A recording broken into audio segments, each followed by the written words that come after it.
Assalamualaikum, man Wally Balago Seck yàlla xam na ni maa ngi seetaan info réew mi.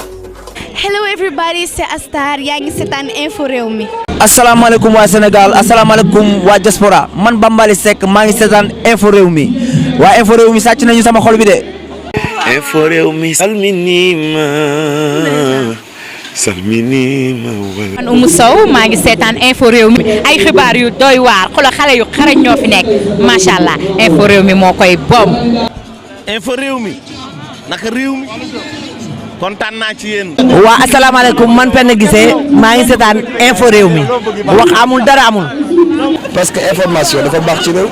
te nag ay bandi ngeen. asalaamaaleykum mbokk yi nga xam ne yéen a taamu www.inforewmi.com ñu ngi leen di nuyu di leen ziar di leen jox seen wàccuwaay comme ni ñu koy defee yéen saa su nekk rek nee naa leen saa su nekk rek ak ndaanaan bi ma leen di indil tey nag ma daal di dugg ci dëkk bi daal di leen loqatil ndaanaan bu mag boo xam ne xam naa ne namm ngeen ko lool ñu gën ko xam fii ci Sénégal ci li nga xam ne mooy taasu ak kebetu saa yu si àddoo rek xol yëpp daal di sedd ñu koy wax Papa Ndiaye Coppet tey nag Papa Ndiaye laa leen indil sans tarder dama koy bàyyi mu nuyoo rek ñu daal di xuus si waxtaan wi. waa asalaamaaleykum waa Sénégal maa ngi si nuyu naa la nuyu naa waa réew mi yëpp di leen xamal ne nag tey aujourd'hui ça va chauffer ça va animer y aura beaucoup de choses. waa dégg ngeen ko comme ni mu ko waxee xam nga moom il est toujours égal à lui-même ni mu mel rek noonu la mel ni mu toll la toll Papa Ndiaye ñu gis ne nag sans tarder dañuy dugg ci li nga xam ne mooy waxtaan bi ñu gis ne. toog nga lu yàgg kenn gisu la mais balaa ñuy ñëw si loolu dañuy ñëw tuuti ci li nga xam ne mooy sa carrière à Kaolack nan nga daan évoluer sa art biir Kaolack avant ngay ñëw fi nga xam ne mooy Dakar. waaw ni ma doon évoluer mun naa téye micro woon bala bàyyi ma nga téye voilà c'est moi l'invité waaw ni ma doon évoluer mooy gannaaw dama kër goo xam ne kër géwél la bu mag nga xam ne ñun xam tëgg ak woy fecc loolu moo amoon suñ kër yàlla def ma tarbiyu ko nag ànd ak samay papa fekk fa samay maam ñuy tëgg ma ànd ak ñoom jàng ci ñoom yàlla def Kaolack gépp bëgg ma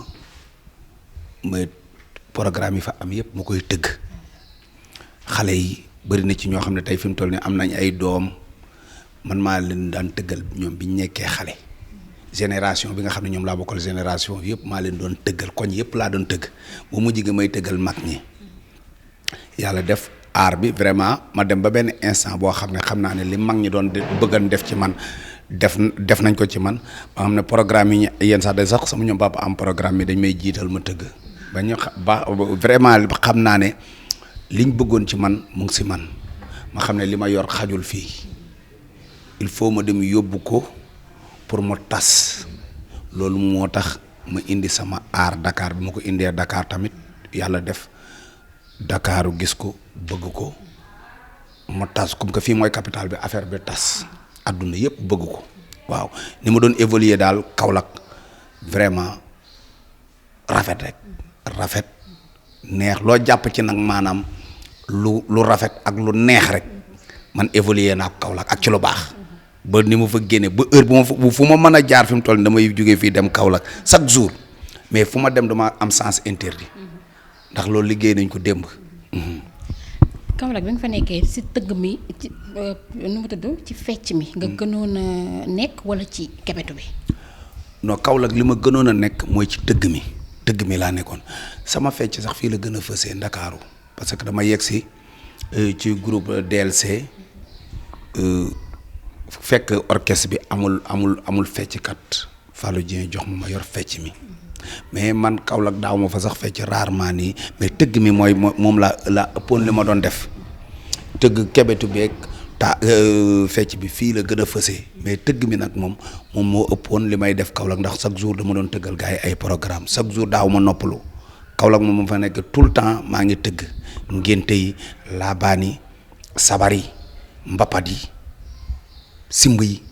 lépp lu fa nekkoon événement daal laabaan yëpp man mii maa ko doon tëgg wala sama papa wala samay mag man daal lépp loo xam ne daal mooy sabar daan naa ko tëgg Kaolack waaw.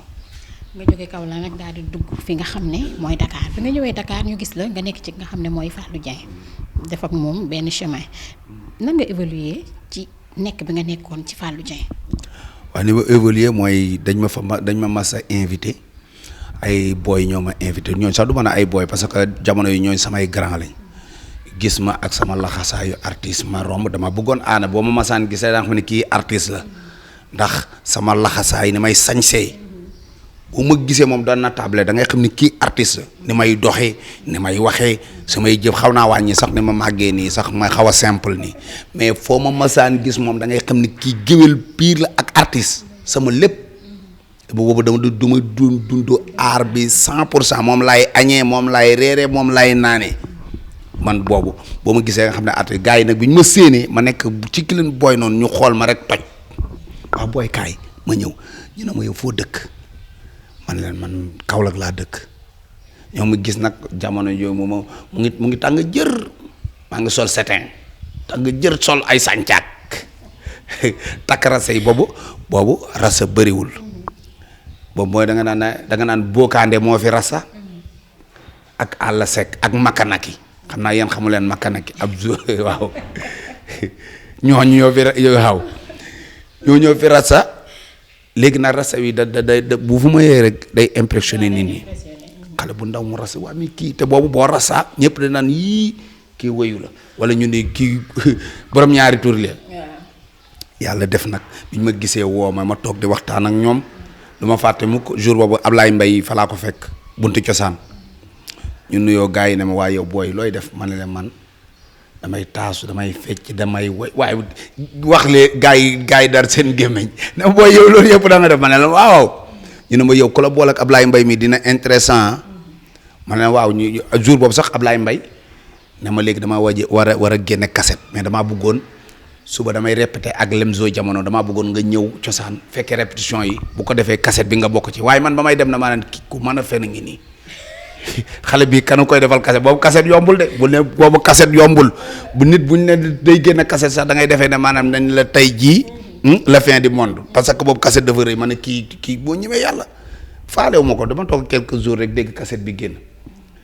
fekk jour ba may dem boo grand yi jox nañ ma feuille wax nañ ma dañuy jouer fii ak Fallou Dieng jour tel jour boobu ma dem noté ko bi ma noté affaire bi ba le 23 defe naa 23 août le dimanche 23 août ma jàpp ko bind ko ci miir bi ak këriñ sax bandaa bu ma demee quelques jours rek bu ma gis ne waa mais grand tey la mu ne ma tey on est 19 wala kii ma ne jotagut may compter ma ne dem sama benn jigéen ma ne ko le 23 août moom fu mu jotee boo yeewoo rek yeem 23 août boobu ndeysaan sama benn jigéen bu ñu naan Xadi mu ne ma Pam Ndiaye sa bés ba tey la de ma ne ko waa baax na ma bàyyi ba ay 6 heures ma takk samay laxasaay dem cosaan dama teel a ñëw nag bi ma ñëwee fekk naa gars yi daggaguñu seeni billet kenn baal seegul man ñëw naa kenn ba waaye mba toog ba dekk ma ne waaye man te maa ñibbi ñi seen baal bi guddee na de ndax baalu Ndakaar ak baalu Kaolack bokk nu waa Kaolack xam naa baal nañ ba tas te ñiy yob leer na ma ne sangoogul ma patienté daal ba ma patienté ba benn instant gars yi ñëw ma gis affaire bi commencé di former ba baal bi commencé ay tëgg soirée di tëgg te grand yi ma invité woon dugal ma bi ñu ma dugalee man daal maa toog ba ci yàgg rek dégg morceau bu saf-saf bu neex bu tege. nga sentir ko. ma sentir gaa yi ne ma léegi ni ñuy def mooy morceau boo nga xam ne rek leer na la maanaam boobu di nga ci mën a dugg rek après nga dem nga dugg foofu Fallou tamit yaatal ma ci kaw scène bi ma néew dégg benn morceau boo xam ne leer na ma ne mën naa ci dugg boobu perki yi laa bëggoon a jël sax mais comme que ñoom dañoo nekkoon ci ay répétition te minuma seen répertoire du ma jël risque di jël percussion yi mun naa ko sax mun naa boobu mën naa tëgg bu baax a baax mais bugguma woon a xajamal scène bi ma ne léegi comme que xool naa scène bi lenn rek moo fa nekk vide mooy amul fecckat te mën naa fecc xaaral ma dem dóor bagage bi ma ñëwee na bërët te boobu xale laa te oyof naa fecc loo xam ne kenn mësu koo gis cosaan yuuxu boobu jamonoy 2500 yi la rek Fallou compte rek génne 2500 yi jox ma yu bees yi ma xool muy 2500 rek ma contre wandeelu ma dolli public bi sotoo ma ma ne lee jël fa xaas bu bëri wàcc nag bi ma wàccee ma ne xaaral ma wut taxi ndax affaire yi fi mu toll ni taxi rek koy faj. bu poos bi diis na tey fi dégg naa ne Dakar daa bëri ay wëyu. tem ñu kar ma bi may génnoon di dem fàllu yónni benn jarbaatam ndeysaan du ma ko fàtte lu ko moom du ma ko fàtte ma ko bu ñu wax Modou Pouy woo ma defe ne agresseur la ma daw làqu ci ay grand yi dama tàqaleeg moom ba leen sama xaalis bi la bëgg a jël de ci baal bi la bëgg damaa yor xaalis gars yi saaga foofu sembale booy boo fi ñëw dañ lay waaye yow booy bi nga bëgg a kii affaire yowal de sama xaalis bi la bëgg a jël de jëlal ma oto ma ñibbi gars yi di négocier ba mu ne bu ko ma ko def dara fàlloo ko soxla gars yi wax man la kenn soxla ma sama xaalis bi la soxla gars yi di régler ba affaire yi leer ñu ne kañ ñoom ñu gunge la ndek heureusement fàlloo ma soxla woon ndeysaan ñu yéeg ci kaw waxtaan wu yaatu ci loos yi noonu waxtaan wu rafet après nag ne ma naa ñëw seeti ko ma dem yegg seeti ko Gibraltar Centenaire ñu dem toog fa waxtaan ma xamal ko sama ni ma fi duggee biir Dakar ak affaire yooyu noonu ci la ma intégré ci groupe ba ñu njëkk a def tournée Banjul ba yàlla def ñu def fa ay at ma soog a jël percussion yi. kon bi ngay doog a intégré groupe bi da nga doon fecc kese. waaw bi may doog a intégré groupe bi ma ñëwee dama présenté wu comme danseur parce que loolu moo manqué woon ci groupe bi te man mënoon naa fecc mënoon naa tëgg mais comme que loolu moo fa manqué boo ñëwee mottali loolu fa manqué ba bi ñu dem ba nga xam ne Aziz Faye ki doon tëgg dem na États-Unis ma jël percussion yi te fekk na boobu la fa nekkoon yëpp yàlla def na ne maîtriser naa ko ma ñëw suñ premier album bi ñëw cartonné ñu def deuxième album bi ñëw cartonné mujj gi affaire yi saawaan baawaan heure bu ñu tëggee macha allah suñ cassette moom gars yi dañ koy xaar sax artistes yi ak ndaanaan ñëpp chanteurs yi tëggkat yi musiciens yi dañuy xaar suñ cassette génn jamono yooyu ndax maanaam lépp loo soxla da nga ko ci fekk. bu fekkee ne man arrangement bu baax boo ñëwee da nga koy dégg ci cassette bi bu fekkee maanaam loo soxla rek mélodie ay bac technique lépp boo ko masaan a seet déglu ci cassette yooyu jamono yooyu DLC da nga koy gis ci cassette bi moo tax gars yi dañ doon wër suñ cassette ndaanaa ni dañ doon xaar suñ cassette ndax lépp loo soxla da nga ko ciy am voilà. léegi nga nekk ci biir groupe bi dafa évoluer di fecc en même temps da nga daan kebetuwaale yenn saay. waaw dama doon kebetuwaale maa ngi njëkk a kebetoo ci kasetu biri dawal coow waaw bi naa na teng si day bonde leer na wóor na day bonde teng si day bonde bien sûr day bonde boobu laa njëkk a kebetu loolu tamit ñëw yàlla def ci waaw xorom ñu dugg maag Fall tamit ñu dugg lawbe yàlla def ci waaw saawaan baawaan barke Serigne Saliou. léegi nekk bi nga xam ne nekkoon nga ko ak Fallou Dieng ngeen doon liggéey mu neex comme ni nga ko waxee sénégalais yi bëggoon ko lool lu ngeen liggéey gars yi consommé ko lan moo waral nga jékki-jékki jóge ci Fallou Dieng. waaw boobu instant boobu noonu man maa jëloon décision sax du question bàyyi Fallou Dieng instant boobu dama jëloon instant boobu pour bàyyi musique parce que dama doyaloon nit ñi nag public bi comprendre ñu woon loolu parce que boobu maa ngi cartonné fort léegi nan la artiste bi banee di cartonné nii ñëpp bëgg ko ci àdduna mu nekk sax mun naa wax ne numéro 1 ci jamono yooyu mu xëy rek ne day bàyyi aar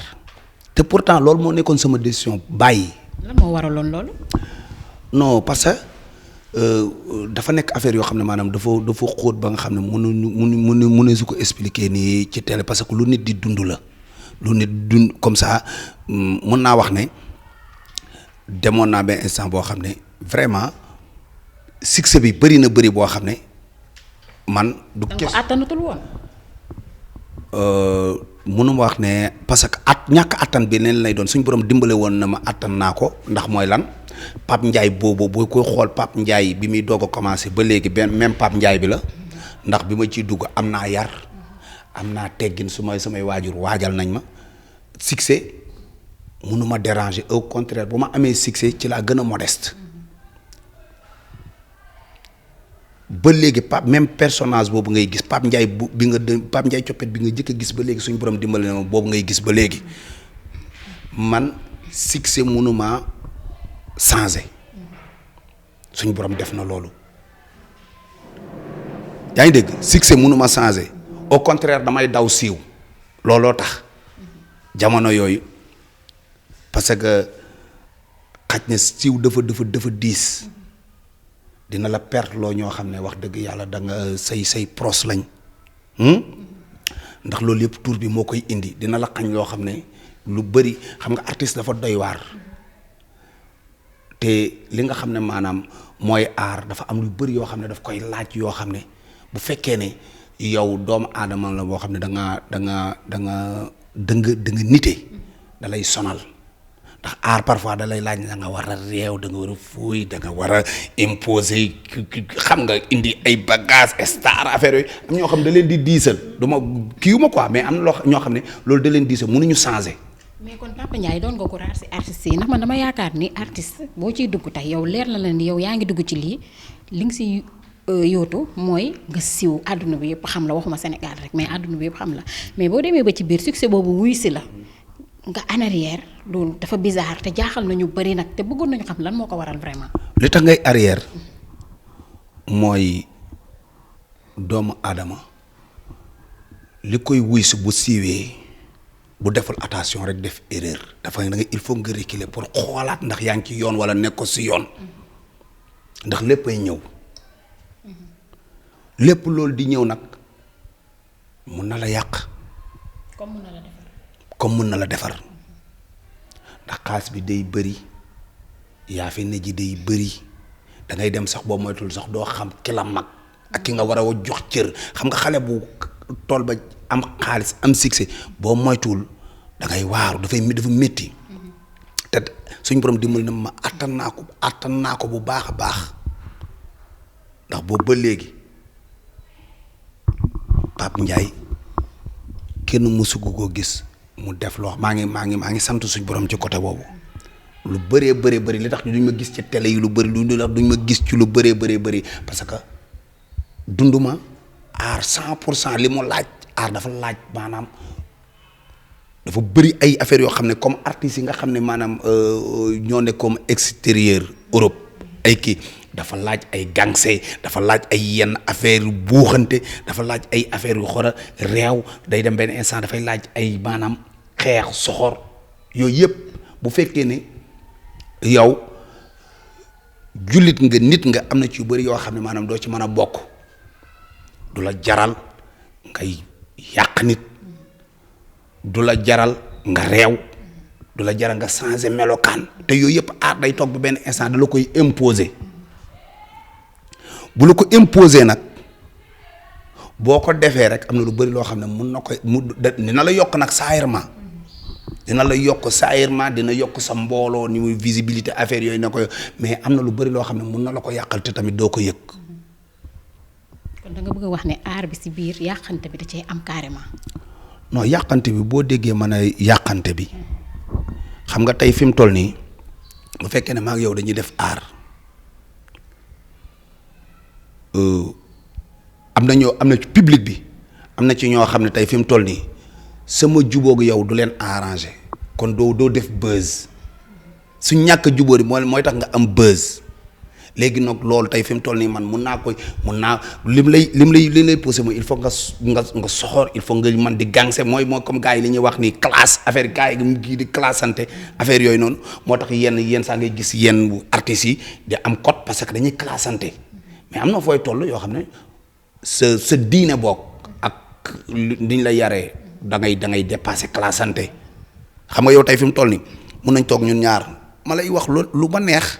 mais da nga naan man daal sama ngor may tontonte Pape Ndiaye Coppet te bu dee aar ñoom loolu la ñuy dund parce que di nga gis koo xam ne sax dina classe nit li mu ci wut leen rek la ci wut pour mën a siiw buzz la ci wut comprendre mais loolu bu fekkee ne yow doxoo foofu yow doxoo ci xuloo xeex ak yu ñàkk fay de jàmm rek ngay dox mën naa wax ne nit ñi xamut mun ne diw de dañ ko gëj a dégg wala nangam ak nangam parce que jamono ji loolu mooy dox te jamono ji bu fekkee ne loolu mooy dox am na artistes yu bëri yoo xam ne sax doo leen dégg parce que duñ dox ci loolu gëmuñu loolu ñoom liñ gëm mooy seen aar ñëw bégal doomu aadama yi ñu bég xoolu population bi soxla ñu woy ko ñu jëriñoo ko jeex na mais aar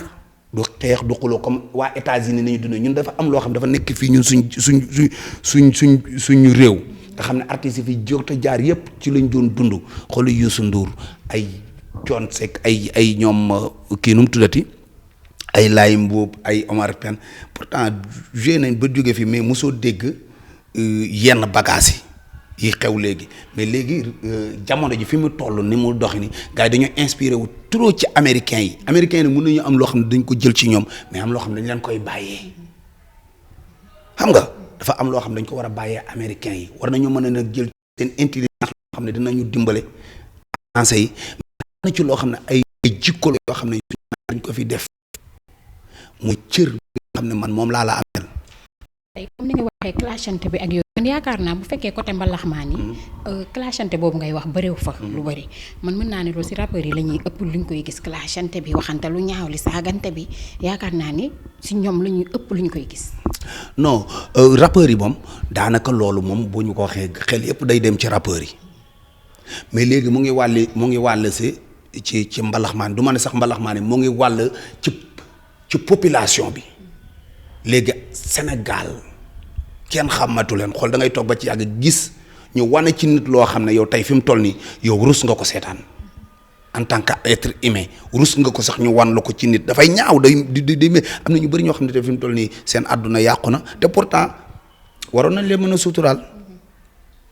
muy leçon nga woo nit ki mu ñëw nga ne ko lii nga def nii nangam ak nangam fexeel bu ëllëgee bu mu la dalati kooku jugee fa xool ne lii kat bu siiwoon tey sama àdduna yàqu bu fekkee ne nit la mu randutu mais léegi da ngay gis koo xam ne ba ci ay sëtam yàqu na ndax am na loo xam ne def nañ ko ci image ci télé bi loo xam ne da koy topp à vie loolu nit war na ko mën a sóora parce que nit ko bon mun na jur ko baax di nga gis koo xam ne day bon def na ci àddunaam lu bon loo xam ne doomam mooy juddu ne man kat fii sama yaay wala sama papa wala sama maam wala sama xarit fi mu jaar ci fu bon du ma fa jaar ba gën ay maam gën ay sëtam mais bu fekkee ne da nga teel a wili pande maanaam maamam wala sëtam ci benn jëf bu ñaaw kooku xale bi mun na décourager sax ba ne waaye xaaral sax ma rey sam boobu wala xaaral bu amul xel wala xaaral may def li ñëpp di def parce que sama kii yàqu na ba pare sama réputation yàqu na ba pare kon ñun dañoo war a maanaam bu dee artiste bu dee commenté doon dañoo war a defaraat société bi mooy xool koo xam ne dafa yàqu ñu jéem a xool naka lañ mën def pour defar ko. mais Papa Ndiaye comme ni nga ko waxee nga nekkoon ak ki nga xam ne mooy Fallou Dieng di kebetu foofu des fois si biir ay son nga dem ba ci biir nga ne da nga sentiroon yow da nga war a bàyyi parce que li nga gis ci musique bi moo la neexul nga arrière daal di toog mais bi nga toogee ba jëmmi jamono gisaat nañ la nga génn après ça bi nga jógee ci Fallou Dieng da nga mel ni ku jël sa yoonu bopp daal di génn feneen après ça nan nga def ba jëlaat reprendre ba jugaat. waaw loolu li ko waral mooy bi may dem bu fekkoon dama ñàkk bagage moo tax ma dem ma bàyyi parce que xamatuma lu ma def mais bi may bàyyi noonu parce que toog naa avant sax nit ñi di yëg ne Pape Ndiaye bàyyi na toog naa lu mat sax 1 an jouetuma kenn comprendrewul mais bi sénégalais xamee ne kii koy bàyyi na mooy xaj na damaa génnewaat cassette dama toogat 1 an génne cassette après cassette boobu bu mu génnee def tabac parce que maa ngi jégalu parce que waxtaan wi dafa am lu ma xaw a tëb tuuti mooy bi may bàyyi noonu bagage yi ma yóbbaale du damaa ñàkk bagage moo tax ma bàyyi dafa tombé woon ma bëggoon a bàyyi léegi li tax bi may ñëwaat mu facile mooy la ma yoroon dama ko yóbbaale woon téye ko parce que loolu mënut a jóge ci man bu ma toogoon 100 ans rek 100 ans sax defuma dara bu ma yeeyee dinaa def parce que li nekk ci man mu ngi ci man ba pare Pape Ndiaye Coppet li nekk ci moom mu ngi nekk ci moom xëy na mun nañ ko gëj a gis mu presté waaye heure bu presté la newoon ci moom day feeñ parce que loolu mënatut a dañ bi ma ñëwaatee bagage yooyu laa indi rek gars yi tamit ak yiiraat ma comme nañ ma doon ak yéen ñi wan ma namm nañ la gëj nañ la gis kontaan bëgg gis ne seen fan sa ñëw na ma ñëwaat commencé di dóor succès bi gën a exagéré la ma doon daw fële lu ko raw ñëw fekkaat ma fii xam nga léegi nag diggante boobu noonu rupture boobu noonu gars yi dama gis yenn may def yenn spectacle c'est nañu soog a xam ne Pape Ndiaye bàyyi na te pourtant man bu ma doon ñëw dama ne woon xaaral ma dugal benn tànk dóor benn affaire gars yi xam ne kat parce que boobu bi ma bàyyi gars yi dañ doon wax ne ah moom de dégg naa interprétation bu ne Pape Ndiaye coppet léegi dafa dof ma nga Kaolack Pape Ndiaye coppet léegi nanga lu ne ngay dégg samay waa kër tamit samay famille comprendre ñu nekk ci benn kumpa boo xam ne sonal na leen pour ma wan leen li fi nekkoon mu ngi fi ba léegi maa bëgg a bàyyi mu ne xaaral mañ mosal leen ci laa mosal ni ko réel ba ñëpp yëngu bi mu ko dóoree affaire bi ëpp ma loxo ñoom ñoo xam ne kii kon moo bëgg a bàyyi waaye yëf yaa ngi fi après mënatuma ko téye affaire bi di dem sonal ma succès bi bagage yi fan si te parce que man wax dëgg yàlla nag fan si yaa ngi fi ba léegi comprendre mais dafa nekk ay affaire yoo xam ne bàyyiwuma pour lenn loo xam ne lu maal la loo xam ne lu yàq la moo taxoon ma bàyyi mais dama doon nit ki parfois war nga toog ba ci àgg nga jàng ruqus man a kan terrain bi nga nekk nga xool nga jàngat ci càmbar ci parce que xuus rek wóorul parce que di nga gis ñoo xam ne dañ lay tàccu te xamuñu yaa ngi dégg war nga xàmme ñi lay jay ak ñi lay wax dëgg yooyu dafa baax boo siiwee nag yooyu yëpp doo ko xam boo xasee ba siiw yu bari doo ko xam mais war nga càmbar ñi nga xam ne dañoo bëgg te xamuñu ak ñi xam ñi xam ba pare bëgg dafa am bu artiste bu nekk dafa am ñu koy topp day am ñoo xam dañ lay bëgg waaye xamuñu ñooñu parfois boo leen di déglu mën nañ la dugal ci erreur parce que ñoom ci mbëggeel la ñuy waxee yéeneen nañ la lu nekk waaye xamuñu am ñoo xam ne nag dañoo xam te bëgg la ñooñu parfois bu ñu wax da nga leen di jàpp sax compte say noonu parce que duñ la wax lu dul maanaam li nga waaw yooyu yëpp na nga koy xam ku ci nekk nga fexe ko maanaam teg moom fi nga xam ne moom mooy wàcc waayam am na ñoo xam ne boo doon dee léegi buñ sañoon dee mais xamuñu seen mbëggeel lañ am ñoo xam ne dañ la bëgg ngir li nga yor mu sàmm ñooñu bu ñëwee duñ masaa dañuy waxtaan ak yow li nga xam ne mooy dëgg ñu wax la ko waaw yooyu yëpp nag dafa riis artiste li ko dar dafa riis boo da nga ci yàqoo wala nga defaroo ci te boo ci yàqoo boo moytuwul da ngay lab pour nga génnaat dafay jafe ñaata artiste nga gisu ñu siiwoon te tey fi mu toll nii yàqu nañ te kenn mënut leen récupérer tey boo demoon tey fi mu toll nii ay artistes yoo xam ne multimilliardaires lañ boo xoolee ci net bi da nga leen ngi mais dañu yàqu te mënatuñ leen récupérer yooyu yëpp ay nit ki nekk ci lancé boobu war na maanaam di càmbar di xool ci li mu nekk lan la danger la aar ci boppam danger la waaw siiw ci boppam dafa garaaw moo tax bu ma gisee ko si man tey fi mu toll nii yu bëri mënatuma ko yoo xam da nga koy bëgg mais mënatoo ko maanaam wax naa ne boo siiwee yaa ngi ci kaso boo si sa kër mënatoo fa génn mënatoo def yow dafa mel ni yaa ngi ci prison li nit ñi xam sax doo ko xam sa kër nga am droit wala booy génn nga génn guddi yu bëri dootoo ko man da ngay dem ba nga xam ne yow dootoo am vie nit ñi ñooy nekk ci indépendance ñooy savourer àdduna bi yow mooy bokkoo ci yow da ngay ñëw rek pour bégalee jeex na boo bégalee nit ñi bég après ñu dugalaat la ci benn kaaf tëj la nga toog ba spectacle amaat ñu la génnal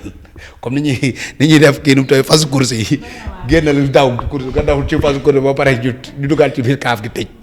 bu mel ni siw daal moo mel noonu boo xasee ba siw moom yu bëri mënatoo ko permettre sa bopp fu place yu bëri mënatoo faa dem lu bëri mënatoo koo def li nit ñi yëpp di def dootoo ko mën a def ndax li koy waral mooy tu n'as plus droit à l'erreur yu bëri waratoo ko def. ñu gis ne comme ni nga ko waxee bagage yaa ngi fi Papa Ndiaye comme ni nga ko waxee nee nga bagage yaa ngi fi li nga mënoon ba tey yaa ngi koy mën kon lan moo téye Papa Ndiaye ngay ndaanaan di cartonné di def fii ci Sénégal kebetu boo xam ne mën nañ ne amu fi ndax ci sa biir ay way sa biir kebetu dëgg la da ngay kebetu di taasu mais dañ ciy dégg toujours jàngat di ci dégg ay waxu cosaan yoo xam ne yu doy waar la yoo xam ne tey mën nañ na xale yi fi nekk génération bi di kebetu duñ ko dégg ci seen biir ay way lan moo la téye kon Papa Ndiaye ba tax mënoo indiwaat loolu Sénégal. waaw xam nga fi mu toll nii maa ngi ci yoon bi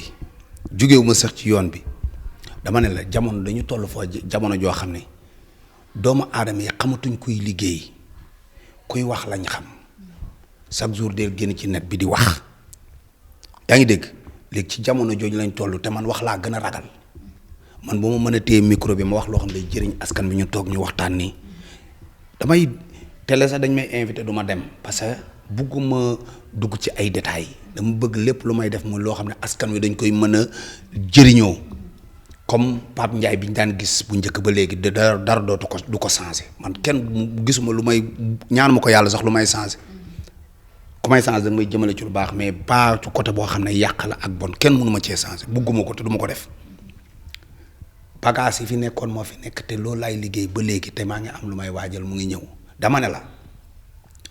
man Pape Ndiaye bi may jógee Kaolack nekk xale bu ndaw damaa dugg ci fecc mi ñëpp bëgg fecc te boobu gars yi fecckat bu dañ doon ba sax fecc commencé raaf ci Sénégal parce que fecckat yi ñemeetuñ kaw seen bi koo ci wax bu ne bërët ñu jiiñ ko góor jigéen wala kii ko ba fecckat am naratul woon am ma ñëwu njëkk def xale bi la bàyyil tooñ ndax tooñ du gàllaaj clip boobu ñëpp bëgg ko ndax boobu xale bu ndaw laa si ñëw fecc ci loo xam ne maanaam comédie la boo xam ne maanaam Sénégal gépp dañ ko bëgg sama génération booy ci bëri commencé maanaam bëgg fecc mi ba fecc commencé jël ampleur man ma xam ne lii comme que bay naa ci waar ba yàlla def na ne maanaam mu ngi jebbi am na leneen loo xam ne war naa ko suuxataat te mën naa ko te toll naa ci foo xam ne xam naa ne am na lu ma ci man bu baax a baax waaw nit ñi nag dama lay wax nit ñi booy wax saay mu ngay xalaat ne kii moo desul man jullit laa xam naa li yàlla wax yaa ngi dégg yàlla da ne doomu aadama bu ci nekk sama jikko yëpp dama bëgg nga jël ko mooy yaru teey baax tabe lenn rek laa xam ne bu nit waru ko jël ci sama jikko maa ko yeyoo muy rëy te du ma rëy mais di nga wax li la yàlla defal yàlla moo ne ku ko santul ku ko sant mu dolli la ku ko santul da ngaa weddi dama koy sant ci lépp ba may moo tax te boo ko sant li nga koy sant mooy li nga xam ne moom la defal da nga koy wax yàlla lim la defal da nga koy wax fecc laa ñëw cartonné ko ba ñëpp bëgg fecc ma teg ko fa xam ne branche boobu moom boo ma yeewatoon fajar nii ba ni ma toog nii boo ràmbalee cóol ceebu jën laa la wax dagañ boo ko tegee fii ma fecc ci loo xam sax da lay dépassé barki Serigne Saliou xam nga loolu mën naa ko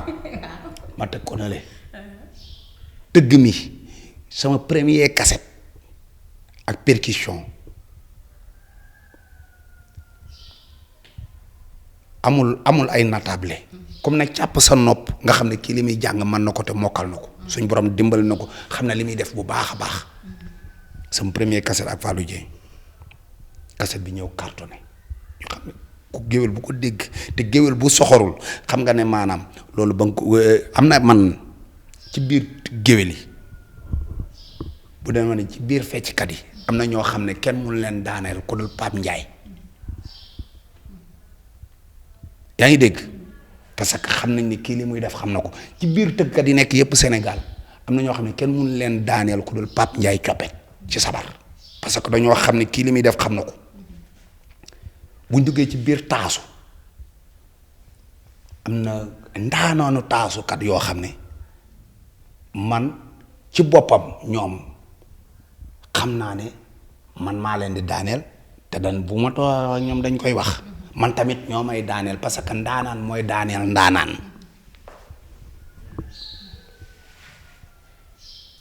ndaanaan mooy tëgguloo ndaanaan xam nga xanaa moo ne ndaanaan sax bu ko ba bu li muy gën a bëgg mooy bu bëggee tëgg il faut que mu dend ak ndaanaan parce que kooku moo koy inspiré ñuy tëgg muy neex mais booy tëggandoog cuune du neex dalay sonal yooyu yëpp muy branche yoo xam ne jaar naa ci maîtriser ko bu baax suñ borom dimbali ci ma def ci loo xam ne ba léegi fecc bi révolutionné naa ko taasu bi maa ko yóbbu ba fi mu toll nii tëgg sabar bi avant ma ber sama groupe bëri na ci boo yoo xam ne ñu ngi tëgg fii ci Sénégal man maa tax ñu doon ay tëggkat te ñu ngi ci orchestre yi ku ci soxorul di nga ko wax ku ci soxorul laa la wax te waxte sa aqulaay taala boo taxee da nga ne Pape Ndiaye moo tax ma tëgg sabar moo tax ma am bëggeel taxaw ci kaw orchestre. non loolu xam nga ñan ñoo koy mën a liggéey mooy bu tey boo limee du baax mais comme ça am na ci ñoo xam ne ñàkk ñaan lañ ñoo xam ne boo leen dékkoon tey micro bi danaan la grâce à Pape Ndiaye Coppet moo tax ma tëgg moom laa faawoon xam nga loolu du yàq ci sax mbaax dara ku ci nekk am na ku la inspiré ba nga liggéey lenn mais mun nga dem sax bu continuer def ci loo xam ne def ko mais moom moo la inspiré moo la dugal ci mbir mi am ñoo xam ne ngay tax ñun la man bugguma woon fecc yaa tax ma bëgg a fecc bugguma woon taasu yaa tax ma koy déglu bugguma woon sax taasu yaa tax ma koy def danga koy dégg tout le temps ñooñu du ma toog ci tel di ko wax mais buñ taxawee tey am honnêteté buñ taxawee dañ naan Pape Ndiaye moo tax ma def li moo tax ma bëgg ko ñiy gens sax am na ku leen inspiré bu ñuy gens seen fans buy gens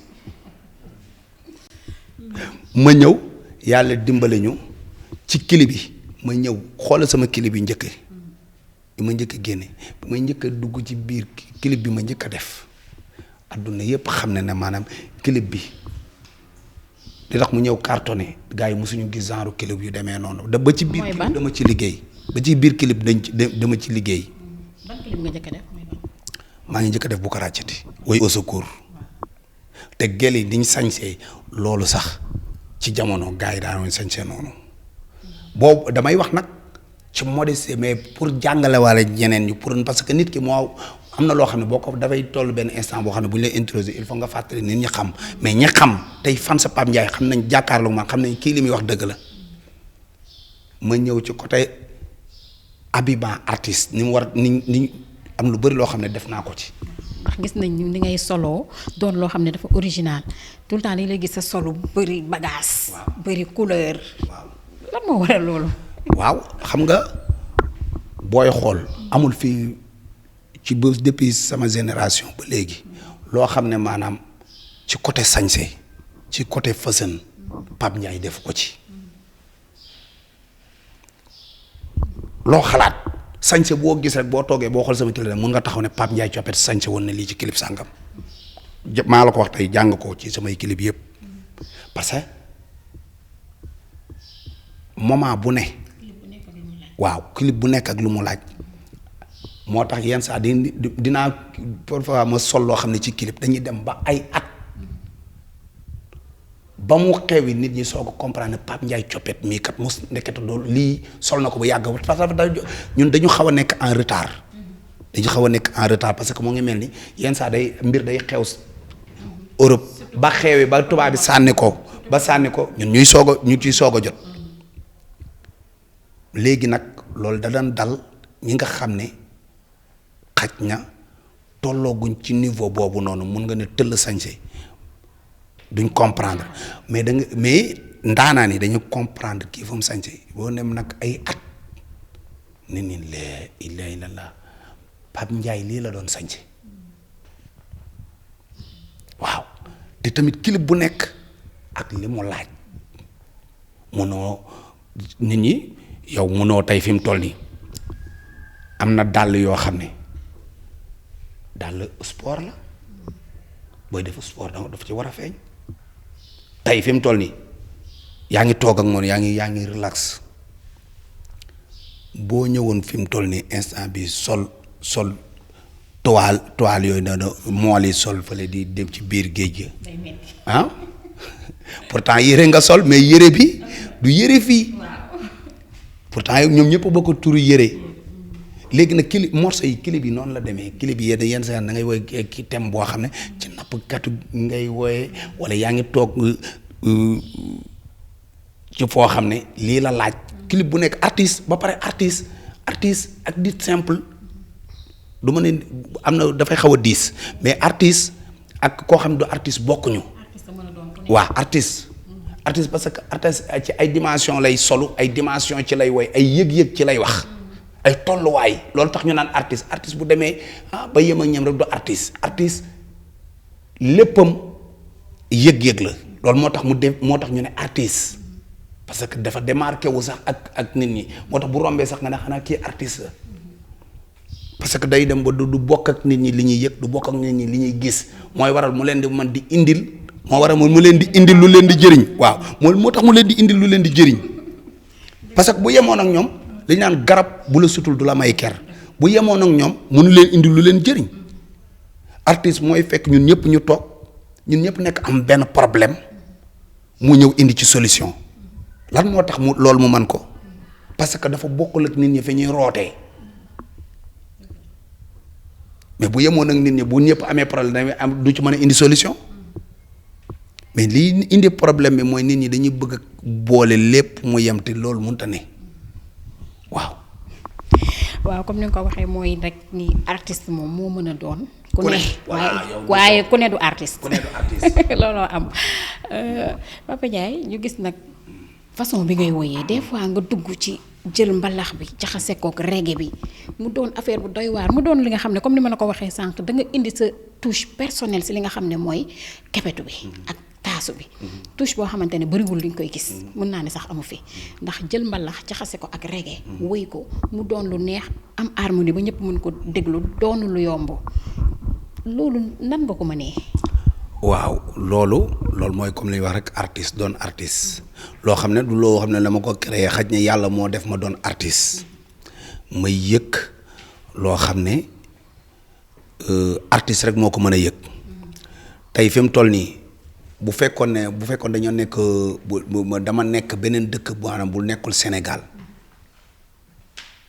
kon mën naa wax ne ci artistes yi gën a kawe ci lay doon parce que niveau boobu noonu suñ borom may na ma ko xaj na nag mun ngaa juddoo xombal ka la juddoo États-Unis wala nga juddoo Kaolack ka la juddoo États-Unis parce que liy def différence bi talent bi moom mun ngeen a tolloo talent mais ci dëkk yi ngeen juddoo mooy tax maanaam seen kii nu mu tuddati seen doole du bokk parce que mun nga yeem ak talent artiste bu ñuy siiw fa États-Unis mais li tax moom mu lay supérieur mooy ca dëkk ba mu nekk ni ñu consommer musique ak ni ñuy téye artiste ak li ñuy comprendre ci artiste bokkul ak Sénégal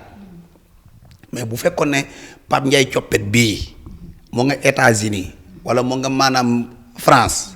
dañu ko dégg fa ñuy dégg John Hallyday yi waaw fa ñuy dégg ñoom Michael Jackson may taxaw ci seen yi di didi waaw parce que ñooñu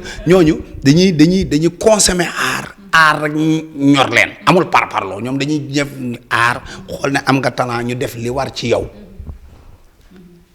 yaa ngi dégg dañuy xool li nga xam ne moom la art yow ñoom art la ñuy consommer li mu laaj bu ñu ko gisee ci yow dañ lay jox li la nga xam ne moo war si yow voilà mais côté art ak yooyu moom amul lenn luñ ciy jooy waaw suñ borom may na maîtriser nañ ci lu bëree bëri. waaw léegi kon lan mooy problème bi Papa Ndiaye. li problème bi mooy li ma la wax rek pause xam nga dama ne la bi ma defee sabar def fecc def taasu dama pause teg samay bagage xool fi ma jëm te wax naa la ko maa ngi ñëw bàyyiwuma. kon bàyyiwoo yaa ngi ñëw. maa ngi ñëw bàyyiwuma mais dama changé méthode de travail waaw. dama changé méthode de travail ndax màgg day am vraiment sa dimension mooy comme li nga wax rek kenn musta xalaat di toog ba ci àgg musique ñu wax nga ñu jógee Sénégal ñu wax nga wàcc Jamaïque ñu defe ne Jamaïque nga yem nga waaye nga fël dugg biir taata gi ne yëkkati leen caaye yi xam nga ñu wax nga ñëw indi coupé dakale ñu wax nga dugg biir Mali li ma di bagages yi xam nga nañ sincère rek waaye te waxante dëgg Njaay def na fi lu ne nañ wax dëggante nañ waxante dëgg rek prof la barke Serigne Saliou Mbacké def naa ci musique loo xam tey musique bu ma fayoon fii Sénégal kenn dootu wax te loolu sama bagage sama yor ko ba léegi. mais mbaa sa changement bi bagage yi nga xam ne moom la gars yi bëggee woon doo ko changé. pure dire ndax cóol mii bu ma ko tegoon fii léegi def ci loo xam ne mën naa yëngal jamono benn cóol mii rek yaa ngi dégg mais dama nekk ci maa ngi ñëw bientôt du mu sax mat disons du yàgg daal non du instant bii nii xoolal dama amoon quelque ay kii rek nu mu kii mais normalement dama ne woon xoolal waaye bu ñuy tabaski ma daan sarax rajo ban gaay na taj ma ne wuy yaay ngeen de prêter attention ma xuus def bagage yaa ngi dégg mais dama jóge ci tabaski bi am ay affaires yoo xam ne moo ma teqaat ci diggante ba ñu man dugg ci tabaski bi ma bëgg a door contrôle wëndeelu ñu ne ma gàmmo gaa ngi ma teewaat sama tànk ma demaat bay door ñu ne ma njaasaan ñëw na ma ne waay maa leen moo xuus waay xam nga bagage yi ñoo ma xaw a téye mais maa ngi ñëw bërki démboo njaay rek am na lu ma def te xam naa ne fan yi dinaa ko sànni gars yi gis. waaw loolu ngay waaj tooñ samay. ndax damaa génne lëmbalu VIP. al ma sama cap VIP boobu lëmbalu VIP xam nga moom mooy sama track bi mujj.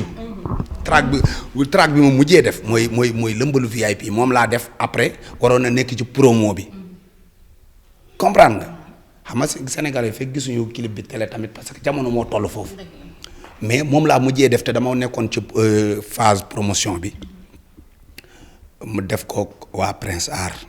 comprendre nga te yu bëri boo liggéey bi pare goo defagoo clip defoo promotion bi waroo nekk di tëb di defaat leneen. kon sa production bi ngay wàññi Prince Art ñoo ko def. incha allah parce que liggéey naa fa ay morceaux yu bëri yoo xam ne moom mu ngi foofu yaa ngi dégg mais morceau bi ma mujjee def ñoom ñoo ko def mooy lëmbalu VIP boo ñëwee nag lëmbalu VIP dafay jaaxal ku ne. ñu sax jaaxle nañ lëmbal ma ne leen lëmbalu VIP parce que léegi VIP la moo tax ma ne la man la ma changé méthode waaw lëmbalu VIP mooy lan. mooy doomu aadama bi ñun ñëpp ku ci nekk war ngaa doon VIP parce que doomu aadama judduwul rek xoolal ma sama casquette VIP bi yow mais réalisateur xool ma bu baax a baax ndax baax na VIP bi jëlal ma gros plan voilà xam nga VIP ñun ñëpp doomu aadama judduwul rek mel ni mu war a mel. mais yow yaay toog ba ci yàgg ne man dama bëgg a doon VIP nga xool lan mooy jikkoy VIP nga doon VIP par la force parce que la na nit dafa war a doon VIP sax la war a doon mooy ñun ñu ngi doon lëmbal mais ci biir lëmbal bi war nañ xool maanaam yi nga xam ne baaxu si ñu dindi ko comprendre ba nga xam ne mag dina ko mën a seetaan xale dina ko mën a seetaan kilifa dina ko mën a seetaan rafetal ko comprendre mais du tee nag rythme beeg neexaay bi yëpp dafay nekk mais dinañ ko def telle sorte que nga xam ne passe-partout lay doon. non la. extrait bi waaw non mais clip bi mu ngi génn léegi. clip bi dina génn fan yi. non li fi mu toll nii damay def promo luy VIP xam nga tey chanteur bu woyee rek te gars yi comprendre ñu la mooy yow sax VIP nga parce que suñu émission bi émission VIP la parce que xam lu tax mu doon émission VIP parce que nit boo toogee ak moom ngeen di waxtaan da ngeen war a waxtaanu VIP waxtaanu VIP mooy lan mooy doo ma vexé du ma la vexé du ma la dera du ma wax lu dul maanaam loo xam ne bu ma toogee yow képp ku lay seetaan gën laa bëgg gën laa admirer ma sœur Kira ngeen def émission boo xam ne maanaam ñëpp dañ koy mën a seetaan ba pare njëriñ feeñ ca loolu mooy une émission VIP VIP rek ñoo koy que des VIP ñoo koy seetaan parce que xam nga tey fi mu toll nii suñu émission bi ku ne mën na ko seetaan. parce que da nga ci gis teraanga da nga gis ne Pape Ndiaye Coppet il aime son kii nu mu tuddati waaye non waaye français daf compliqué trop. cim oh quel assistance quel assistant waaw quel assistant waaw. présentatrice bi. xam nga ak ni ñu jokkoo nii xoolal ba ça fait plaisir dañu xam ne ñi ay VIP ñooy waxtaan dimension nit feeñ ci teraanga ñu génnee ci li ñuy waxtaan loo xam ne day jëriñ askan wi yëpp réew mi sax laay wax réew mi info réew mi bu ñu ko waxee rek kon waa réew mi war nañ leen def VIP ci nan lañ leen def VIP mooy ci ni ñu waxtaanee ak ni ñu toogee du dëgg saa waay mii caméra di jàkkaarloo ma réalisateur bi def yëfu VIP ndax fa la toog yenn saa mu aj tànk yi il m'écoute attentivement waaw am ñoo xam ne booy dafa ñoom émission dañ lay sorxo nga mer jël kaas bi sànni leen ñu ne toj nga émission bay Pape Ndiaye yàq sa émission jaxase la moo tax booy def émission def kook VIP looy def kook VIP mooy tax VIP mooy tax doo def musiba waaye boo defee émission wala nga sëy ku dul VIP wala nga nopp ku dul VIP wala nga xaratoog ku dul VIP kurfeñi du fa gëj saagante du fa gëj moom laa doon wax maanaam moom laa wax sama woy wa daan wax ndajem till ak golo ana lu ca cokkeer wuti sax ba di ca ñàkkas geenam kon VIP warta dugg fu dul VIP moo tax ma ne la dama def recul bi mooy lan damay bëgg maanaam lépp lu may def ak ku may toogal mu doon VIP mooy ki nga xam ne li muy wax da koy seet li muy def da koy seet parce que nit dafay am nawle nit day am nawle yow tey boo déggee woy woowu li mu tekkee ndajam till ak golo ana lu ca cokkeer wuti sax ba di ca ñàkkas geenam doxal xam nga gars yi duñ comprendre mooy waaw xam nga voilà ndajam till ak golo yow tey bu fekkee ne ndajam till ak golo yow leer na la maanaam jàmm du fa am wax ju baax du fa am civilisé du fa am désordre total rek yow boo fa duggee te yàlla def nga maanaam nekk koo xam ne ku kii nga nu mu tuddee ku civilisé qui sait parler qui fait partager les choses nga ñëw dugg foofu ñu xëcc sa caq xëcc sa mees ku ñëw yow lay yedd waaw dañ naan la yow Kira yow tamit nag neexul ba neexul loo demee di fa defi émission ba xëcc sa micro ba yàq éponge ba waaw kon léegi bu ko defee boo demee nag ci télé ba ñu ne Kira nag wax dëgg yàlla ak ni ñu la xamee Kira yow ak sa kii nu mu tudd sa dimension ak sa personnalité ngay dugg foofu moo tax lépp VIP la VIP bu ñu ko waxee nit ñi dañuy jaaxal dañ naan mais bu yenn saa nga gis ñoo xam ne dañuy ñëw ci baal mu jaral leen ñu jënd billet 50 000 am fu ñu yëg du dosé wuñ dañuy bañ a wàcc foo xam ne maanaam dañuy xëcc sàcc seenu portable ñii ñu dagg seenub seen wala nga gis koo xam ne day ànd couple bu neex ñu jàpp ca gel bay xëcc ci di yàq. yegg si ne sama réalisateur bu may signalé ne moom li ñu amoon ci waxtu jeex na tàkk. waaw léegi nag ñu may dara rek ñu tëjee. waaw moom nag yaakaar naa ne dafay yàkkamti ndax man dama naan sama café dem bay tàng mu tëj deelee ma defal émission 2 heures d'émission temps d'antenne Cheikh Diop mooy directeur bi mooy réalisateur voilà waaw mais monsieur le directeur j'ai l'honneur et le plus grand plaisir j'ai la naka lañ koy waxati sax waa à suivre waa un temps d'antenne léegi li may def mooy waa info réew mi maa ngi leen di tàggu bientôt dinaa leen sànni ay liens yoo xam ne moom yéen rek yéen a koy am ndax yàgg na yu bëri sax dañ koy laaj nangu ma ko def émission yi nangu ma ko sax def parce que léegi jamono ji li yàq dafa bëri da ngay wax da ngay wax ni instant bi pour defar mais y a des opposants laay mën a wax ñoo xam ne duñ gis ak mbaax mukk dañ naan ki la bëgg ba bëgg la loo ko mënti defit du ko gis ndax mbëggeel ga lay xool ki la bañ ba bañ la nag boo doon wax jàmm sax mu def ko ay léegi nag li ñuy def mooy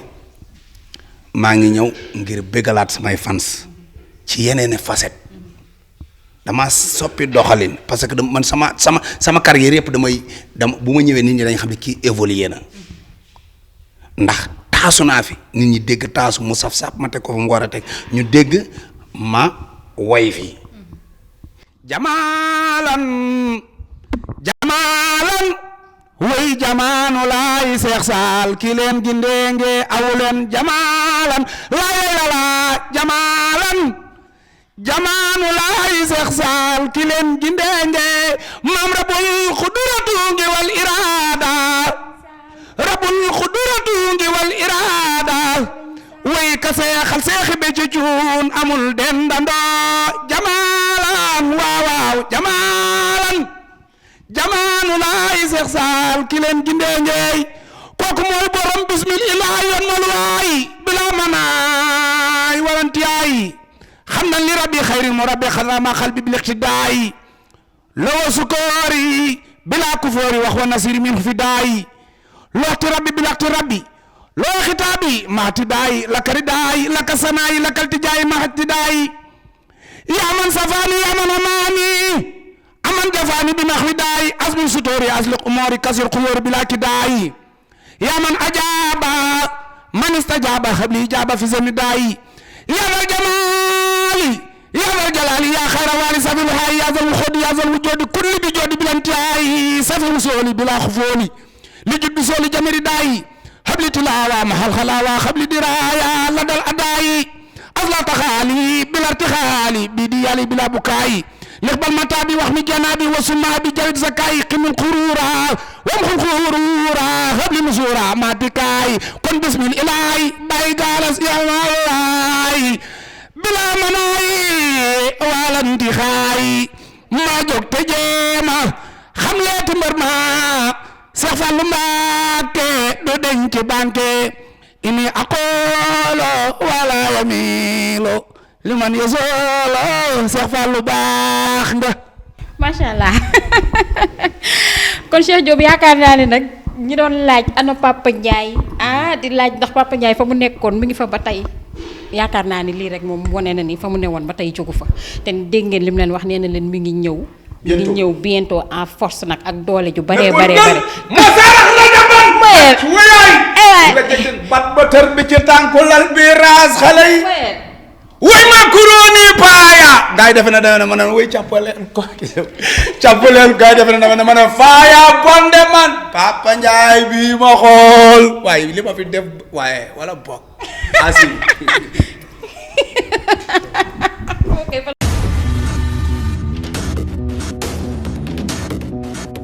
asalaamaaleykum man Wally Ballago Seck yàlla xam na ne maa ngi seetaan info réew mi. hello everybody c'est Astar yaa ngi seetaan info réew mi. asalaamaaleykum waa Sénégal asalaamaaleykum waa diaspora man Bambaly Seck maa ngi seetaan info réew mi waa info réew mi sàcc nañu sama xol bi de. info réew mi salminima salminima. man Oumou Sow maa ngi seetaan info réew mi ay xibaar yu doy waar xoolal xale yu xarañ ñoo fi nekk macha allah info réew mi moo koy bom. info réew mi naka réew mi kontaan naa ci yéen. waa asalaamaaleykum man Penda Guissé maa ngi seetaan info réew mi